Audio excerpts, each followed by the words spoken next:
नमस्कार दोस्तों, साहित्यिक कहानियों के इस चैनल कहानियाँ ज़िंदगी की पर मैं शैली नारायण एक बार फिर आप सभी का तहे दिल से स्वागत करती हूँ। और आइए आज सुनते हैं अपनी दिलचस्प और रहस्यमयी कहानियों के लिए सुपरिचित श्री सत्यजित रे द्वारा रचित एक रहस्यमय कहानी, रतन बाबू और वो आदमी।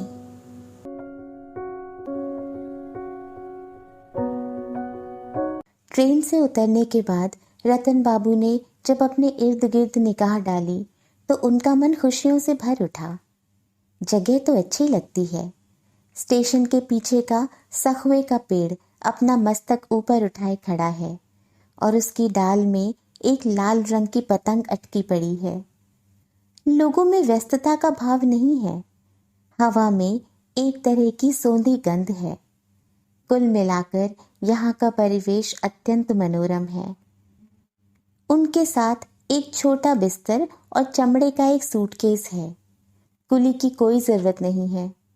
रतन बाबू ने उन चीजों को अपने दोनों हाथों में उठा लिया और गेट की तरफ बढ़ गए। बाहर रिक्शा मिलने में कोई कठिनाई नहीं हुई। धारीदार हाफ पैंट पहने हुए छोकरा जैसे रिक्शे वाले ने पूछा, कहाँ जाइएगा बाबू? रतन बाबू ने कहा, न्यू महामाया होटल। कहाँ है जानते हो? छोकरे ने सिर हिला हिलाकर हामी भरी और कहा, बैठिए। घूमना फिरना एक तरह से रतन बाबू का झक्कीपन ही कहा जाएगा। मौका मिलते ही वे कलकत्ते के बाहर कहीं भ्रमण करने के लिए निकल पड़ते हैं। यह नहीं कि उन्हें वे हमेशा सुयोग मिल जाता है, क्योंकि वे नौकरी करते हैं। कलकत्ते के जियोलॉजिकल सर्वे ऑफिस में वे किरानी का काम करते हैं। 24 साल से वे इसी नौकरी पर हैं। इसीलिए उन्हें बाहर जाने का मौका साल में एक बार ही मिलता है। पूजा की छुट्टी के साथ ही साल भर में मिलने वाली छुट्टी लेकर वे हर साल कहीं ना कहीं सैर सपाटे के लिए निकल जाते हैं। सैर सपाटे के मामले में वे किसी को अपने साथ नहीं लेते। लेने की इच्छा भी उनके मन में नहीं जगती है। यह नहीं कि शुरू में साथी का अभाव उन्हें अखरता नहीं था। एक बार बगल की मेज के केशव बाबू से उनके इस संबंध में बातचीत हुई थी। महालया के कई दिन पहले ही। रतन बाबू तब कुल मिलाकर छुट्टी की योजना बना रहे थे। उन्होंने कहा था, आप भी तो साहब अकेला आदमी हैं, चलिए ना इस बार पूजा की छुट्टी में कहीं घूम फिर आए। केशव बाबू ने अपनी कलम कान में खोसकर अपने हाथों को जोड़ते हुए उनकी ओर देखा था और सिर हिलाकर मुस्कुराते हुए कहा था, आपकी पसंद और मेरी पसंद क्या एक हो पाएगी? आप ऐसी ऐसी अजीब जगहों में जाइएगा जिनका हमें नाम भी मालूम नहीं। वहां ना तो कोई दर्शनीय स्थान होगा और ना खाने पीने की ही कोई सुविधा। मुझे क्षमा करें, मैं हरिना भी अपने साड़ू के यहाँ जा रहा हूँ। धीरे धीरे रतन बाबू की समझ में यह बात आ गई थी कि मन के लायक दोस्त मिलना मुश्किल है। उनकी पसंदगी नापसंदगी दूसरों की पसंदगी नापसंदगी से बिल्कुल नहीं मिलती है। इसलिए मित्र बनाने की उम्मीद छोड़ ही देनी चाहिए। रतन बाबू के स्वभाव और चरित्र में सचमुच ही एक नयापन था। उदाहरण के तौर पर वायु परिवर्तन के लिए जाने की ही बात लें। केशव बाबू ने गलत नहीं कहा था। लोग आमतौर से जलवायु परिवर्तन के ख्याल से जहां जाते हैं, रतन बाबू की निगाह उस तरफ जाती ही नहीं। वे कहते, अरे साहब, यह बात तो हर किसी को मालूम है कि पुरी के पास ही समुद्र है, जगन्नाथ जी का मंदिर है, दार्जिलिंग से कंचनजंगा दिख पड़ता है, हजारीबाग में पहाड़ हैं, जंगल है, रांची के पास हुंद्र फॉल्स हैं। और लोगों के मुंह से एक ही चीज का बार बार वर्णन सुनने का मतलब हुआ उसे देख लिया। रतन बाबू को जिस जगह की तलाश रहती है वह है रेलवे स्टेशन का कोई एक छोटा शहर। बस इतना ही। हर साल छुट्टी के पहले टाइम टेबल खोलकर वे एक ऐसी जगह के नाम की तलाश करते हैं जो ज्यादा दूर ना हो, और फिर वे दुर्गा का नाम लेकर घर से निकल पड़ते हैं। कहाँ गए थे क्या क्या देखा, यह सब उनसे कोई नहीं पूछता और वे भी किसी को नहीं बताते हैं। ऐसा बहुत बार हो चुका है कि वे ऐसी जगह पहुंच गए हैं जिसका नाम तक उन्होंने पहले सुना नहीं होगा, और वे जहां भी गए हैं वहां उन्हें ऐसी चीज जरूर मिल गई है जिसके कारण उनका मन खुशियों से परिपूर्ण हो उठा है। और लोगों की नजरों में ये सब चीजें हो सकता है बिल्कुल मामूली हो, जैसे रात भात खावा का एक बूढ़ा पीपल जो एक बेर और नारियल के पेड़ों से लिपट कर खड़ा है, महेशगंज की एक नील कोठी का खंडहर, मैना की एक मिठाई की दुकान की दाल की बर्फी। अब की रतन बाबू जहां आए हैं उस स्थान का नाम सिनी है। यह कस्बा टाटा नगर से 15 मील दूरी पर है। इतना जरूर है कि इस स्थान को उन्होंने टाइम टेबल से खोजकर नहीं निकाला है। ऑफिस के अनुकूल मित्र ने इस जगह के बारे में बताया था। न्यू महामाया होटल का नाम भी उन्हीं से सुना था। रतन बाबू को होटल अच्छा ही लगा। कमरा छोटा है, मगर उससे क्या आता जाता है। पूरब और दक्षिण दोनों तरफ खिड़कियां हैं। उन खिड़कियों से बड़ा ही सुंदर दृश्य दिख पड़ता है। पंचा नामक जो नौकर है वह सीधा साधा है। चाहे जाड़ा हो या गर्मी, रतन बाबू दोनों वक्त गर्म पानी से स्नान करते हैं। पंचा ने उन्हें आश्वासन दिया है कि इसके लिए उन्हें चिंता करने की कोई जरूरत नहीं है। होटल की रसोई मोटे तौर पर ठीक ही है और रतन बाबू भी यही पसंद करते हैं, क्योंकि खाने पीने के बारे में उन्हें कोई परहेज नहीं है। बस उनकी तरफ से एक ही मांग रहती है, भात और रोटी। ये दो चीजें एक साथ न हो तो वे खाना खा नहीं सकते। मछली के शोरबे के साथ भात और दाल सब्जी के साथ रोटी, यही उनका खाना खाने का तरीका है। होटल आते ही उन्होंने यह बात पंचा को बता दी है और पंचा ने इसकी सूचना मैनेजर को दे दी है। नई जगह आने पर पहले दिन ही जब तक वे तीसरे पहर चहलकदमी नहीं कराते हैं, उन्हें शांति नहीं मिलती।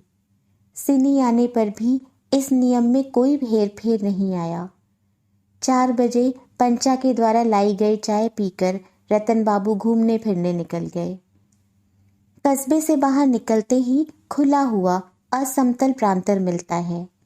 उसी की बीच से पगडंडियां निकलकर चली गई हैं। रतन बाबू एक पगडंडी पकड़कर जब 1-1.5 मील निकल गए तो उन्होंने एक बहुत ही मनोरम वस्तु ढूंढ निकाली।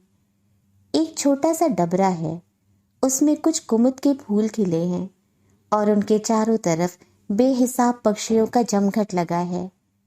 बगुला, डाहुक, चाहा, कौडिल्ला, इन पक्षियों को रतन बाबू पहचानते हैं। बाकी पक्षियों को उन्होंने यहाँ पहली बार देखा। हर रोज तीसरे पहर इसी डबरे के किनारे बैठकर रतन बाबू छुट्टी के बाकी दिन गुजार दे सकते हैं, मगर दूसरे दिन किसी दूसरी वस्तु की खोज में उन्होंने एक नई पगडंडी पकड़कर चलना शुरू कर दिया। 1-8 मील जाने के बाद रास्ते में बकरियों का एक झुंड मिला और उन्हें अपनी चहलकदमी कुछ देर के लिए रोकनी पड़ी।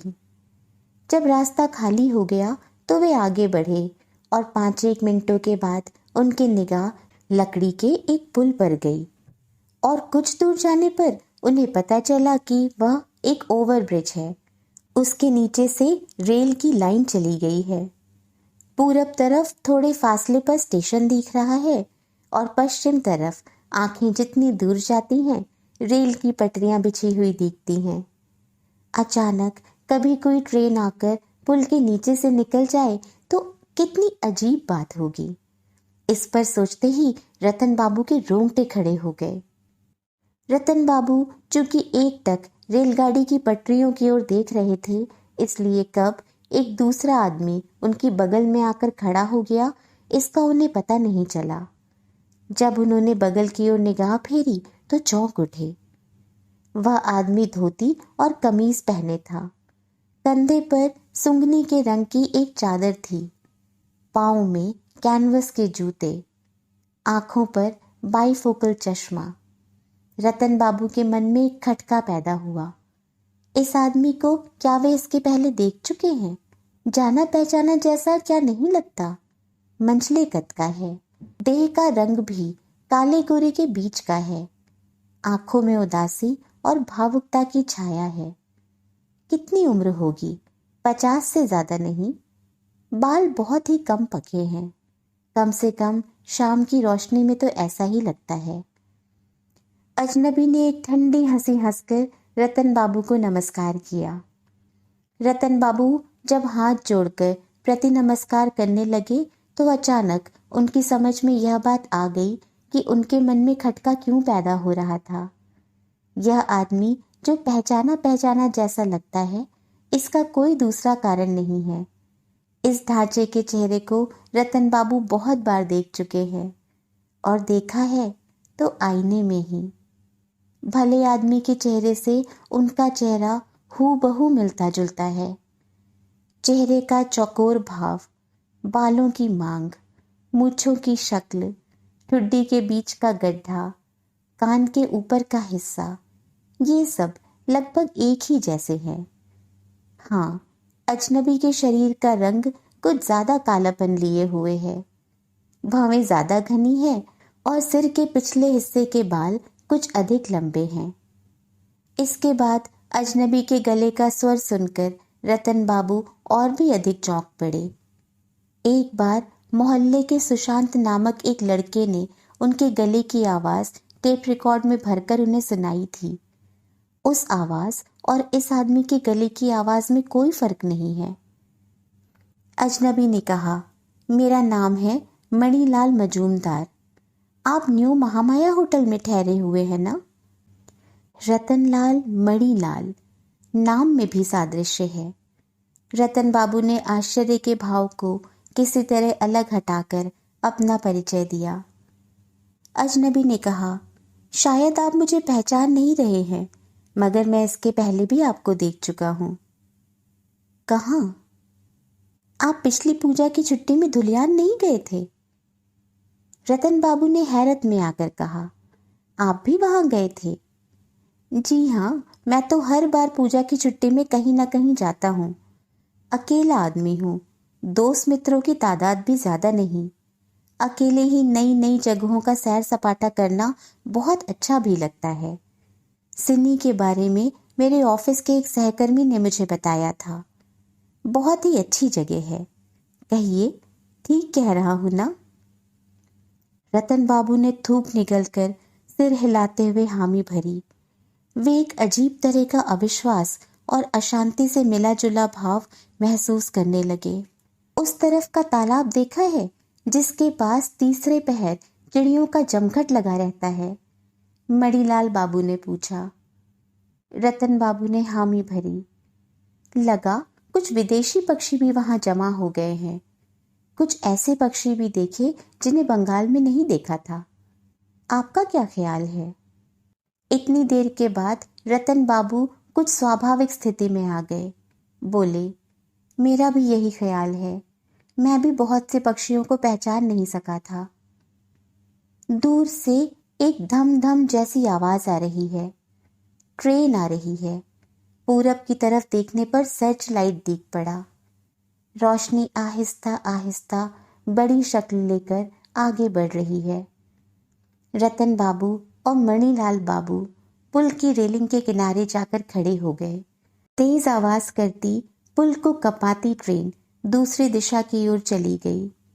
दोनों आदमी पैदल चलकर पुल की दूसरी दिशा की ओर बढ़ गए और तब तक ट्रेन को देखते रहे जब तक कि वह आंखों से ओझल ना हो गई। रतन बाबू के मन में बच्चों के जैसा रोमांच भाव जग गया है। मणिलाल बाबू ने कहा, आश्चर्य है, इतनी उम्र हो गई फिर भी रेलगाड़ी देखने का कौतूहल मन से दूर नहीं हुआ है। लौटने के वक्त रतन बाबू को पता चला कि मणि बाबू को सिडनी आए 3 दिन हुए हैं और वे कालिका होटल में ठहरे हुए हैं। कलकत्ते ही में उनका पैतृक मकान है और वे वहीं के एक बिजनेस ऑफिस में काम करते हैं। आमतौर से लोग एक दूसरे से तनख्वाह के बारे में पूछताछ नहीं करते हैं, मगर रतन बाबू एक अदम्य इच्छा के वशीभूत होकर पूछ ही बैठे, उत्तर सुनकर उनका माथा पसीने से नहा गया। ऐसा होना संभव है? मणिलाल और रतन बाबू को तनख्वाह के रूप में एक ही रकम मिलती है। दोनों में से प्रत्येक को 437 रुपए। पूजा में दोनों को बोनस भी एक समान मिला है। यह आदमी पहले से ही रतन बाबू के बारे में सब कुछ पता लगाकर उनके साथ चालबाजी कर रहा है। रतन बाबू को ऐसा महसूस नहीं हुआ। पहली बात तो यह कि उनकी रोजमर्रा की जिंदगी में क्या क्या घट रहा है, इस पर कभी किसी ने माथापच्ची नहीं की है। वे अपनी रॉ में जिंदगी जी रहे हैं। ऑफिस के बाहर नौकर के अलावा किसी दूसरे से बात तक नहीं करते हैं। कभी किसी के घर पर जाकर अड्डेबाजी नहीं करते। मान लिया तनख्वाह के बारे में बाहरी लोगों को भी पता चल जा सकता है, मगर रात में वे कब सोते हैं, क्या खाना पसंद करते हैं, किस अखबार को पढ़ते हैं, कौन सा थिएटर या बंगला सिनेमा अभी हाल में उन्होंने देखा है, ये सब बातें उनके अलावा किसी दूसरे को मालूम नहीं। लेकिन ये सारी बातें भले आदमी से हूबहू मिल रही है। रतन बाबू यह बात मुंह खोलकर मणिलाल बाबू को नहीं कह सके। रास्ते भर वे सिर्फ मणिलाल बाबू की बातें सुनते रहे और अपने साथ उनका सादृश्य पाकर बार बार अवाक होते रहे। अपने बारे में उन्होंने कभी कुछ ना बताया। रतन बाबू का ही होटल पहले मिलता है। होटल के सामने आकर मणिलाल बाबू ने कहा, आपके यहाँ खाना कैसा मिलता है? रतन बाबू ने कहा, मछली का शोरबा बढ़िया बनाता है, बाकी सब चलने लायक। मेरे होटल में अच्छी रसोई नहीं बनती है। सुना है यहाँ जगन्नाथ मिष्ठान भंडार में खासी अच्छी पूड़ियाँ और चने की दाल मिलती है। आज रात वहीं खाना खाया जाए तो कैसा रहे? रतन बाबू ने कहा, मुझे कोई आपत्ति नहीं, 8 बजे चला जाए। ठीक है, मैं आपका इंतजार करूंगा। उसके बाद एक साथ चलेंगे। मणिलाल बाबू के चले जाने के बाद रतन बाबू होटल के अंदर जाने के बजाय कुछ देर तक रास्ते पर ही चहलकदमी करते रहे। शाम गहराने लगी है। आसमान साफ है, इतना साफ कि तारों के बीच से गुजरता हुआ छायापथ साफ साफ दिख रहा है। आश्चर्य है, इतने दिनों तक रतन बाबू को यही दुख था कि उन्हें ऐसा कोई मित्र ना मिला जिससे उनके मन और विचारों का सादृश्य हो। लेकिन सिनी आने पर अचानक एक ऐसे आदमी से भेंट हो गई जिसे उनका ही डुप्लीकेट संस्करण कहा जा सकता है। चेहरे में थोड़ी बहुत भिन्नता रहने पर भी स्वभाव और रुचि में ऐसी समानता है कि जुड़वे भाइयों में भी ऐसा मिलना मुश्किल है। इसका मतलब क्या यही है कि इतने दिनों के बाद दोस्त का अभाव दूर हो गया? रतन बाबू को इस सवाल का जवाब तत्काल नहीं मिला। मणिलाल बाबू से थोड़ा और मिलने जुलने से हो सकता है यह बात उनकी समझ में आ जाए। एक चीज वह अच्छी तरह समझ गए थे और वह यह कि उनके अकेलेपन का भाव दूर हो गया है। इस दुनिया में उन्हीं के जैसा एक आदमी इतने दिनों से था और उससे अकस्मात भेंट हो गई। जगन्नाथ मिष्ठान भंडार में टेबल पर आमने सामने बैठकर खाना खाते हुए रतन बाबू ने गौर किया कि मणि बाबू भी उन्हीं की तरह चाट पोंछ कर खाना खाना पसंद करते हैं। उन्हीं की तरह खाना खाते खाते पानी पीते हैं। उन्हीं की तरह कागजी नींबू दाल में निचोड़ लेते हैं। सब कुछ खाने के बाद रतन बाबू दही खाते हैं। मणिलाल बाबू के साथ भी यही बात है।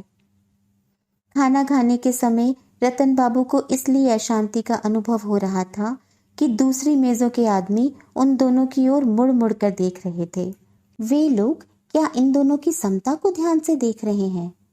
यह समता क्या इतनी स्पष्ट है कि लोगों का ध्यान उनकी ओर खिंच जाता है? खाना खाने के बाद रतन बाबू और मणिलाल बाबू चांदनी रात में कुछ देर तक चहलकदमी करते रहे। एक सवाल रतन बाबू के दिमाग में बहुत देर से चक्कर काट रहा था।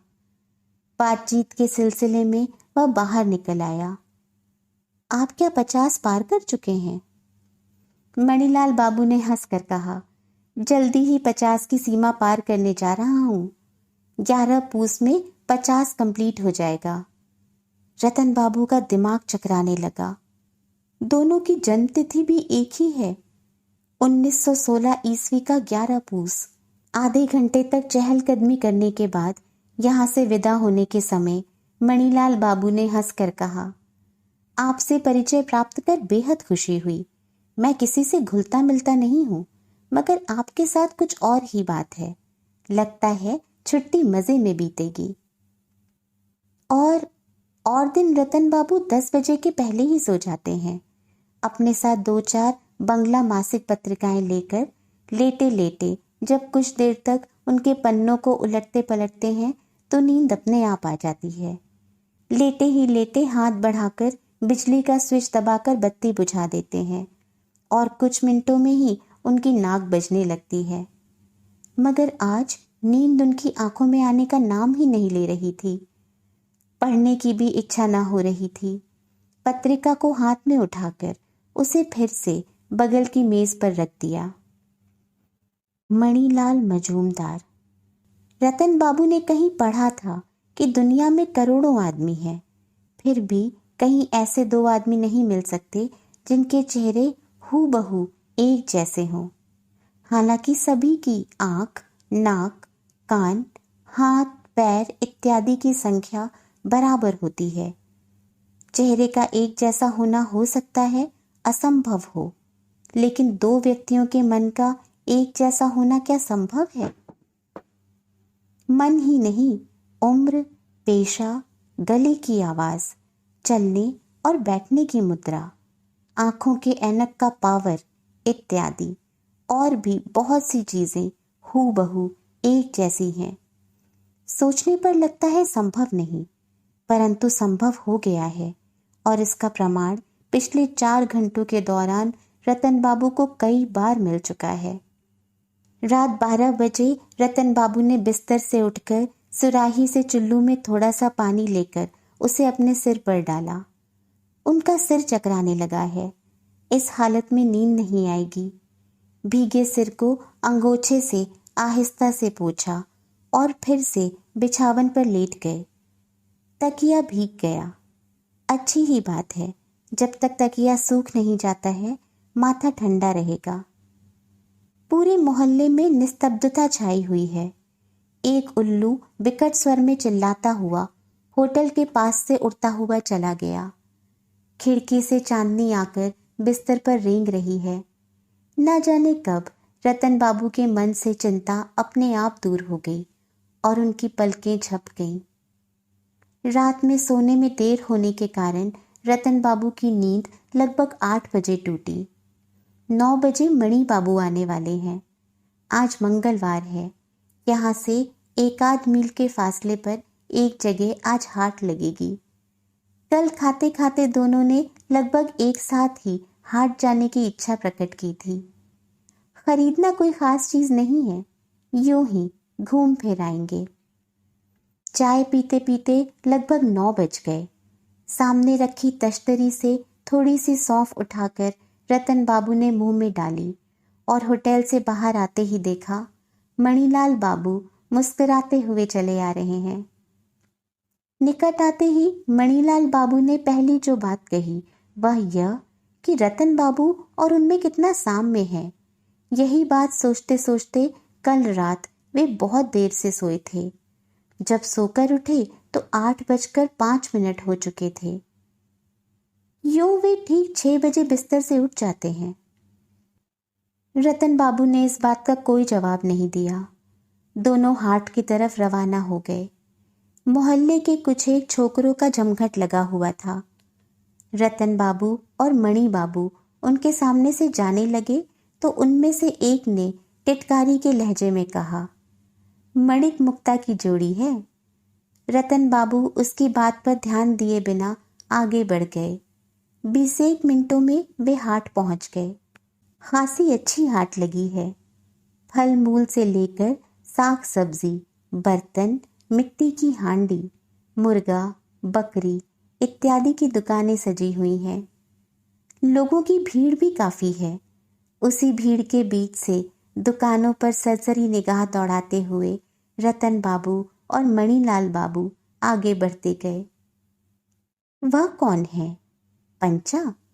न जाने क्यों रतन बाबू ने उस भीड़ के सामने अपने होटल के नौकर को देखकर अपनी आंखें झुका ली और अपने चेहरे को भीड़ की ओट में छिपा लिया। उस छोकरे की मणिक मुक्ता की जोड़ी बात सुनने के बाद से ही उनके मन में यह धारणा घर कर गई है कि उन दोनों को एक साथ देखकर लोग मन ही मन हंसा करते हैं। भीड़ के बीच से गुजरते गुजरते रतन बाबू के मन में अचानक एक विचार आया। उन्हें लगा कि वे जब अकेले थे तो अच्छी हालत में थे, उन्हें मित्र की कतई जरूरत नहीं है, और अगर मित्र हो भी तो वह आदमी मणिलाल बाबू जैसा ना हो। वे मणिलाल बाबू से जितनी बार बातचीत करते हैं उतनी ही बार उन्हें लगता है वे अपने आप से बातचीत कर रहे हैं। सवाल करने से उसका जवाब क्या मिलेगा? यह बात जैसे उन्हें पहले से ही मालूम हो। तर्क करने का कोई अवसर नहीं आता है, विचार विमर्श करने की जरूरत नहीं पड़ती है, झगड़ा झंझट की कोई संभावना नहीं है। यह क्या मैत्री का लक्षण है? उनके ऑफिस के कार्तिक राय और मुकुंद चक्रवर्ती में गहरी दोस्ती है, मगर ऐसा होने पर भी दोनों में क्या बहस मुबाहसा नहीं होता?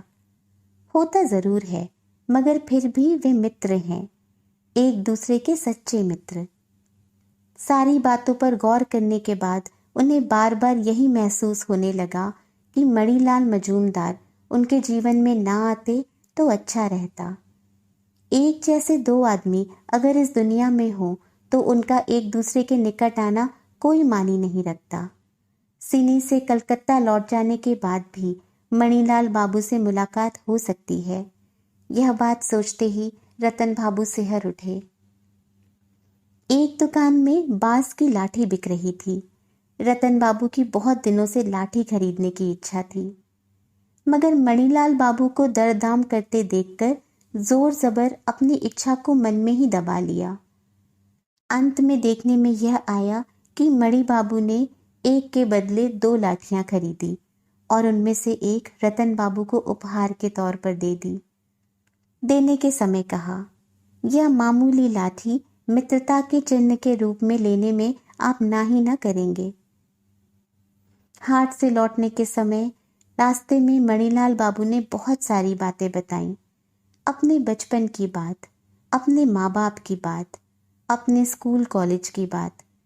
सुनते समय रतन बाबू को महसूस हो रहा था कि उन्हीं की बातें कोई धड़ल्ले से उन्हें ही सुना रहा है। तीसरे पहर चाय पीकर जब वे दोनों मैदान के बीच की पगडंडी से होकर पुल की ओर जा रहे थे तो रतन बाबू के दिमाग में एक विचार आया। उन्हें अधिक बोलना नहीं पड़ रहा था, इसलिए उनका दिमाग अच्छी तरह काम कर रहा था। दोपहर से ही उन्हें लग रहा था कि इस आदमी को अगर दूर हटा सकूं तो अच्छा रहे, मगर दिमाग में कोई सूझबूझ नहीं आ रही थी। इस क्षण आसमान के काले मेघ पर दृष्टि पड़ते ही रतन बाबू की आंखों के सामने यह उपाय दैदीप्यमान दृश्य की तरह साकार हो उठा। आश्चर्य है, एक आदमी की हत्या करने की बात सोचकर भी रतन बाबू खुद को दोषी नहीं मान सके। मणिलाल बाबू में यदि कोई विशेषता होती, यहाँ तक कि उनका स्वभाव और चरित्र रतन बाबू से अगर तनिक भी भिन्न होता तो रतन बाबू उनकी हत्या करने की बात नहीं सोच सकते थे। रतन बाबू को विश्वास हो गया है कि एक ही तरह के 2 आदमियों का एक साथ जिंदा रहना कोई मानी नहीं रहता। वे हैं और वे ही रहेंगे, यही काफी है। मणिलाल बाबू जिंदा रहकर भी यदि उनसे दूर रहते, जैसा कि कुछ दिन पहले तक थे, तो उन्हें कोई आपत्ति ना थी, मगर अब इस जान पहचान के बाद ऐसा होना संभव नहीं है, इसलिए उन्हें दूर हटा देना निहायत जरूरी है। दोनों व्यक्ति ओवरब्रिज पर पहुंच चुके थे। बड़ी ही उमस है, मणिलाल बाबू ने कहा। रात में बारिश हो सकती है और इसका मतलब यह कि कल से कड़ाके की सर्दी पड़ेगी। इस बीच रतन बाबू ने अपनी घड़ी की ओर एक निगाह डाली। 6 बजने में 12 मिनट बाकी हैं। ट्रेन ठीक वक्त पर आती जाती है। अब देर नहीं है। रतन बाबू ने अपनी जड़ता को ढकने के ख्याल से उबासी ली और कहा, अभी 4-5 घंटे तक बारिश होने की कोई संभावना नहीं है। सुपारी खाइएगा? मणिलाल बाबू ने जेब से टीन का एक गोल डिब्बा निकाला और उसके ढक्कन को खोलकर रतन बाबू की तरफ बढ़ाया। रतन बाबू की जेब में भी एक डिब्बे में सुपारी थी। उस डिब्बे को जेब से बिना निकाले और उसकी चर्चा बगैर किए उन्होंने मणिलाल बाबू के डिब्बे से सुपारी का एक टुकड़ा निकालकर मुंह में डाल लिया। और ठीक उसी समय ट्रेन की आवाज सुनाई दी। मणिलाल बाबू ने रेलिंग के पास जाकर घड़ी की ओर देखा और कहा, 7 मिनट बिफोर टाइम। पश्चिम की ओर घटा छाए रहने के कारण आज और दिनों के बनिस्बत ज्यादा अंधेरा है, इसलिए हेडलाइट की रोशनी ज्यादा उजली लग रही है। ट्रेन अब भी काफी दूर है, तब हाँ रोशनी का आयतन जल्दी जल्दी बढ़ता जा रहा है। एक टक देखा जाए तो आंखों में पानी भर आए। क्रींग क्रींग, एक आदमी साइकिल पर सवार होकर सड़क से पुल की तरफ आ रहा है। भारी मुसीबत है, यह आदमी यहाँ रुकने वाला है क्या? रतन बाबू की आशंका गलत साबित हुई। वह उन लोगों की बगल से होता हुआ आंधी की तरह साइकिल चलाता हुआ विपरीत दिशा के रास्ते में शाम के अंधेरे में विलीन हो गया। ट्रेन तेज रफ्तार से चली आ रही है। आंखों में चकाचौंध पैदा करने वाले हेडलाइट में फासले का अंदाजा लगाना मुश्किल है। अब कुछ ही सेकंडों के दौरान ओवरब्रिज कांपने लगेगा। ट्रेन की आवाज से कान का पर्दा फटा जा रहा है। मणिलाल बाबू रेलिंग पकड़कर ट्रेन की ओर देख रहे हैं। एक बार बिजली चमकी और उसके साथ ही रतन बाबू ने अपनी पूरी ताकत लगाकर दोनों हाथों से मणिलाल बाबू की पीठ पर एक धक्का लगाया। मणिलाल बाबू की देह 2 हाथ ऊंची लकड़ी की रेलिंग के ऊपर से होती हुई सीधे रेल की पटरियों की तरफ चली गई। ठीक उसी क्षण रतन बाबू को महसूस हुआ कि ओवरब्रिज थरथराने लगा है। आज रतन बाबू ने ट्रेन जाने के दृश्य को देखने का इंतजार नहीं किया। लकड़ी की ब्रिज की तरह ही उनके अंदर भी एक थरथराहट शुरू हो गई है। पश्चिम की घटा बहुत आगे चली गई है और बीच बीच में बिजली चमक रही है। रतन बाबू ने शॉल को भली भांति लपेट लिया और होटल की ओर चल पड़े। बारिश के पहले झोंके को नजरअंदाज करने की विफल चेष्टा में रतन बाबू ने बाकी रास्तों को दौड़ते दौड़ते तय किया और हाँफते हुए होटल पहुंचे। अंदर जाते ही उन्हें शक हुआ। वे कहाँ आ गए? महामाया होटल के सामने ऐसा मकान नहीं था। इस तरह की मेज, इस तरह की कुर्सियों की सजावट, दीवार पर इस तरह की तस्वीर। इधर उधर देखने के बाद अचानक उनकी निगाह लकड़ी के एक बोर्ड पर गई। बाप रे, उनसे कितनी बड़ी गलती हो गई है। वे तो कालिका होटल के अंदर आ गए हैं। यही मणिलाल बाबू टिके हुए थे ना? बारिश ने उन्हें भिगो दिया क्या? किसी आदमी ने उनसे कुछ पूछा। रतन बाबू ने मुड़कर देखा। एक आदमी है जिसके बाल घुंघराले हैं, देह पर हरे रंग की शॉल है। लगता है इसी होटल का रहने वाला है। वह उनकी ओर मुंह किए चाय की प्याली लिए बैठा हुआ है। रतन बाबू के चेहरे पर नजर पड़ने के बाद उसने तनिक घबराहट के साथ कहा, सॉरी, गलती हो गई। आप पर अचानक नजर पड़ी तो लगा मणिलाल बाबू हैं। इस सवाल से उनके मन में यह संदेह पैदा हुआ कि उन्होंने जो हत्या की है वह हर दृष्टि से सोच समझकर और पूरी सावधानी बरतकर की है या नहीं। वे दोनों एक साथ निकले थे। बहुतों ने हो सकता है देखा हो, मगर देखना ही क्या ध्यान से देखना है। जिन्होंने देखा होगा उन्हें क्या यह बात याद होगी? और अगर याद भी हो तो क्या उस पर संदेह करेंगे? हाट से निकलने के बाद जब वे खुले रास्ते पर आए थे तो उन्हें किसी ने नहीं देखा था। यह बात रतन बाबू भली भांति जानते हैं। और उस ओवरब्रिज पर पहुंचने के बाद, ओह हाँ, उस साइकिल वाले ने उन्हें निश्चय ही देखा होगा। मगर तब गहरा अंधेरा उतर आया था। उस तरह तेजी से साइकिल चलाते हुए उस आदमी ने उनका चेहरा क्या पहचान लिया होगा और पहचान करके याद रखा होगा? असंभव बात है। रतन बाबू ने इस पर जितना सोचा विचारा, वे उतनी ही निश्चिंतता का बोध करने लगे। मणिलाल बाबू की लाश अवश्य ही बरामद होगी, परंतु उसके फलस्वरूप रतन बाबू पर संदेह होगा। मामले पर विचार किया जाएगा, उन्हें खूनी मानकर फांसी की सजा दी जाएगी। इन बातों पर रतन बाबू को कतई विश्वास नहीं हुआ।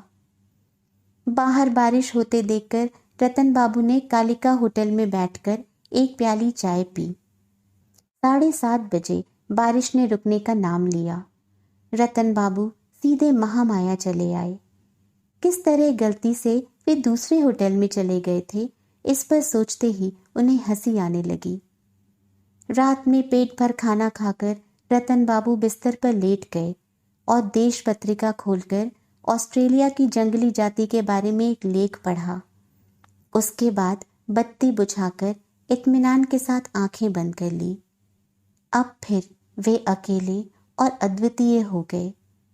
उनका कोई साथी नहीं है और ना उसकी कोई आवश्यकता ही है।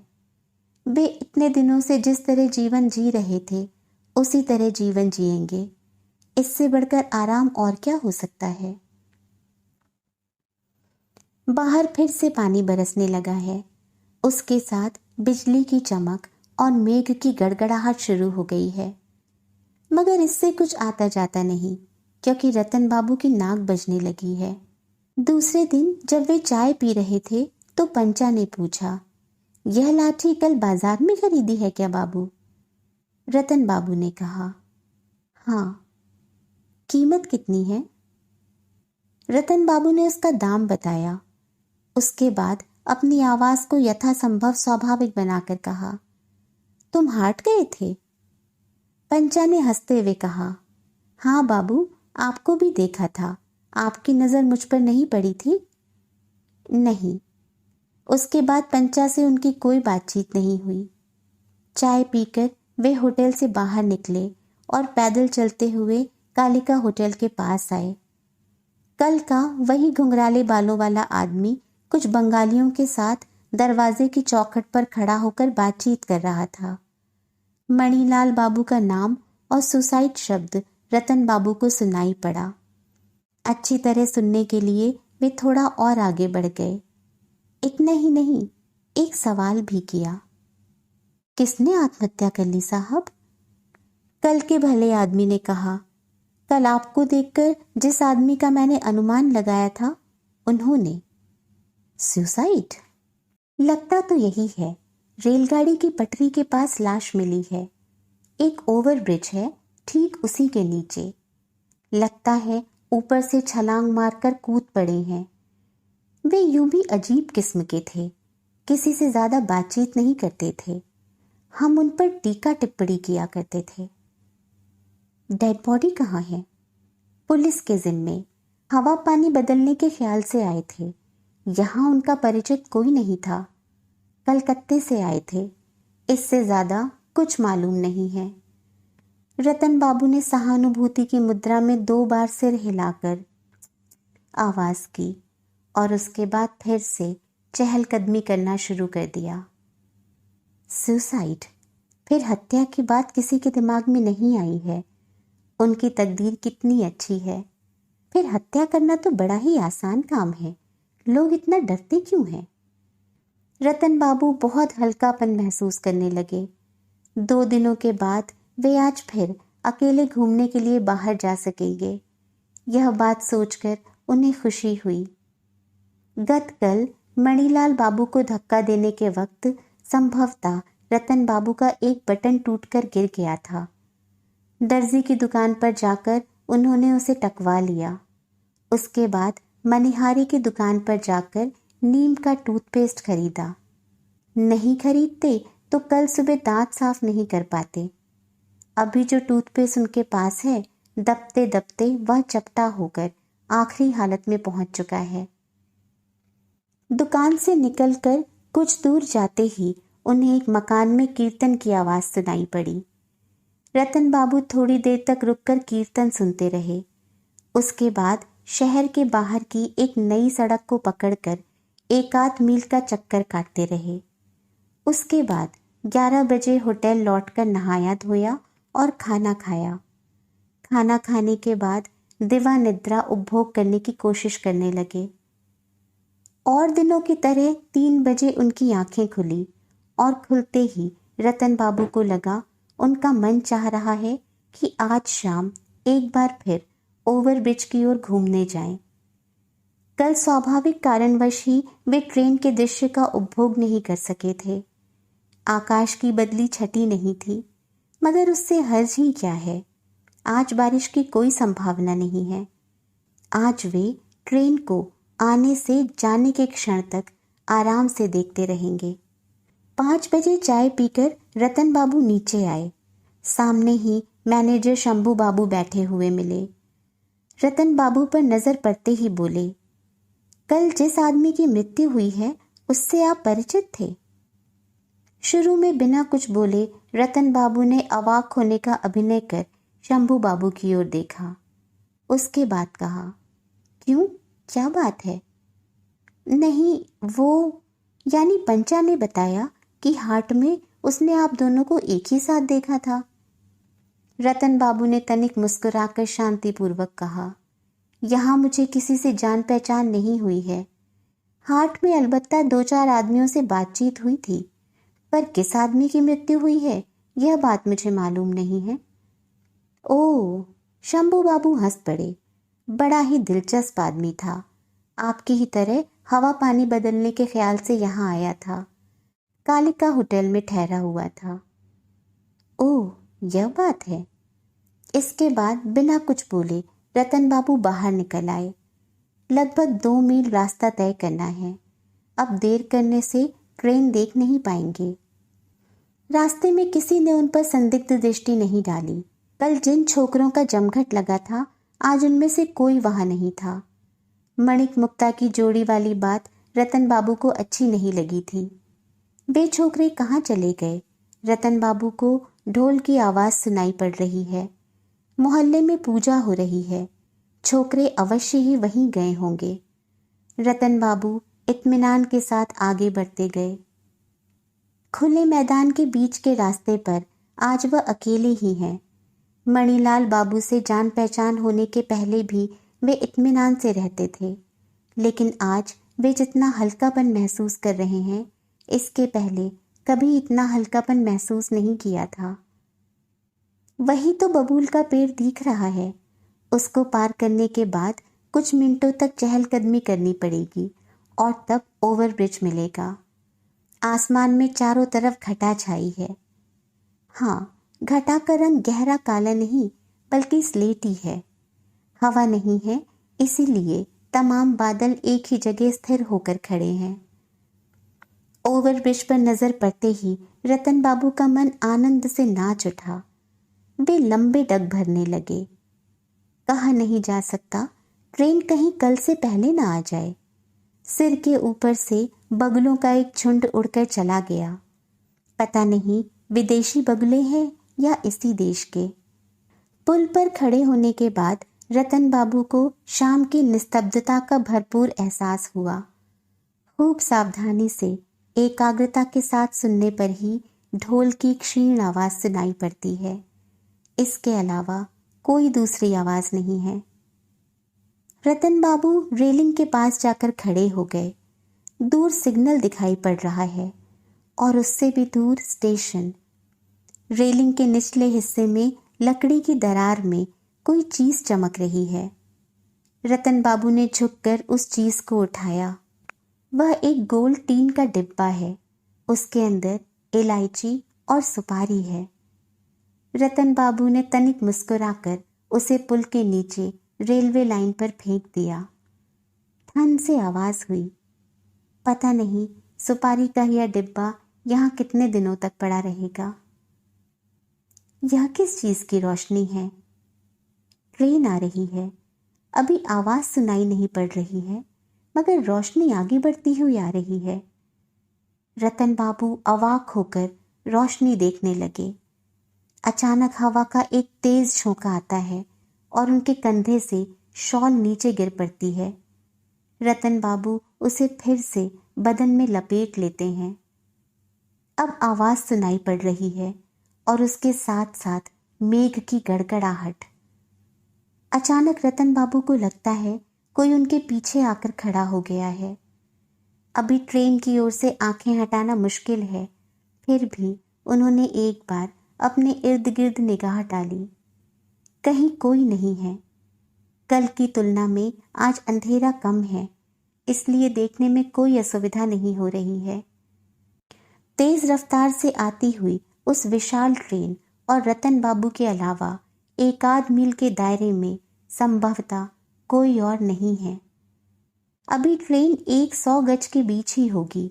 रतन बाबू रेलिंग की तरफ थोड़ा और बढ़ गए। पहले के ज़माने में स्टीम इंजन होती तो इतना आगे बढ़ना निरापद नहीं था। आंख मुंह में कोयले का धुआं भर जाने की संभावना थी। यह डीजल ट्रेन है, इसलिए इससे धुआं नहीं निकलता। बस छाती को कपाने वाली गुरु गंभीर आवाज़ है और आंखों में चकाचौंध पैदा करने वाला हेडलाइट।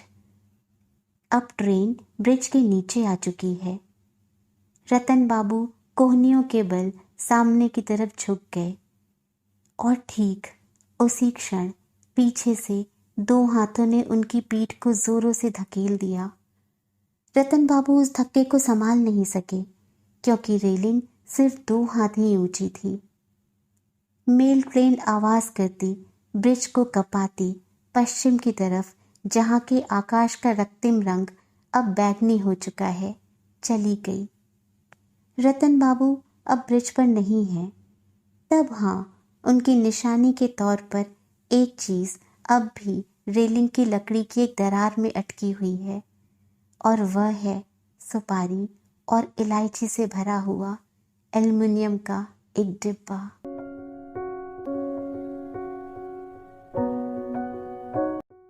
दोस्तों, अपना पूरा जीवन रतन बाबू ने अकेले ही गुजारा और अकेले ही पर्यटन भी किया, क्योंकि उन्हें अपने जैसी रुचि वाला कोई और व्यक्ति ना मिला। और जब हूबहू एक ऐसा ही शख्स उन्हें मिला तो वह यह कैसे भूल गए कि शक्ल सूरत तनख्वाह रुचि अरुचि में एक जैसा वह व्यक्ति किस्मत भी तो बिल्कुल उन्हीं के जैसी लिखा कर लाया था। इसी बहुत ही दिलचस्प कहानी के साथ मैं शैली आज आप सबसे विदा लेती हूँ। बहुत जल्द फिर मिलूँगी एक और नई कहानी और कुछ और रोचक और अनोखे किरदारों के साथ। तब तक अपना और अपनों का बहुत सा ख्याल रखें। चैनल पर पहली बार आए हो या अब तक ना किया हो तो चैनल को सब्सक्राइब ज़रूर करते जाएं। पसंद आए तो कहानी को लाइक और शेयर करें। कहानी, प्रस्तुति और लेखक से संबंधित अपनी प्रतिक्रियाएं हमें कमेंट बॉक्स में लिखकर ज़रूर बताएं। स्वस्थ, सुरक्षित, प्रसन्न और सावधान रहें। नमस्कार।